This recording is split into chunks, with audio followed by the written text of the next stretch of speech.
বাংলা চলচ্চিত্রের ইতিহাসে অন্যতম জনপ্রিয় নায়ক সালমান শাহর মৃত্যু আজও রহস্যে ঘেরা।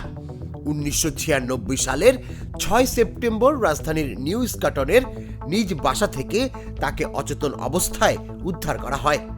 হাসপাতালে নেয়ার পর চিকিৎসক তাকে মৃত ঘোষণা করেন। ঘটনার প্রায় ৩ দশক পেরিয়ে গেলেও তার মৃত্যুর প্রকৃত কারণ নিয়ে বিতর্ক ও আলোচনা থামেনি। সালমান শাহর মৃত্যুর দিন সকাল ৯:৩০টার দিকে বাদীর বোন নীলুফা জামান চৌধুরী ওরফে নীলা চৌধুরী, বাদীর বোন জামাতা মৃত কমরউদ্দিন আহমেদ চৌধুরী, তার ভাগিনা চৌধুরী মোহাম্মদ শাহরিয়ার ইমন এবং তার ছোট ছেলে শাহরান শাহ সহ নিউ ইস্কাটন রোডস্থ বাসায় সালমান শাহর সঙ্গে দেখা করতে যান। এর মাত্র ২ ঘন্টার ব্যবধানে আসে সেই স্তব্ধ করে দেয়া ফোন কল। সালমান শাহকে অচেতন অবস্থায় হাসপাতালে নিয়ে গেলে চিকিৎসকরা তাকে মৃত ঘোষণা করেন।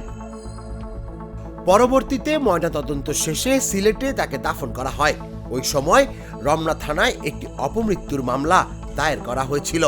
তবে দীর্ঘদিন ধরেই পরিবারের পক্ষ থেকে মৃত্যুর ঘটনাকে ঘিরে নানা প্রশ্ন তোলা হয়। সম্প্রতি মামলার তদন্তে নতুন মোড় এসেছে। মৃত্যুর প্রকৃত কারণ উদ্ঘাটনের লক্ষ্যে আদালত সালমান শাহর মরদেহ কবর থেকে উত্তোলনের অনুমতি দিয়েছেন।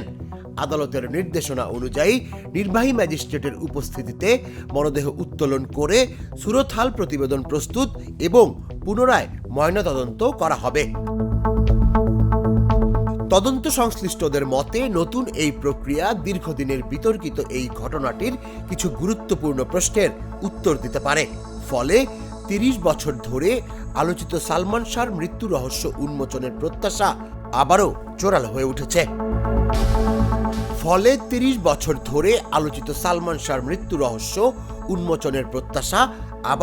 জোরালো হয়ে উঠেছে। তুষার ইসলাম, জাগো নিউজ।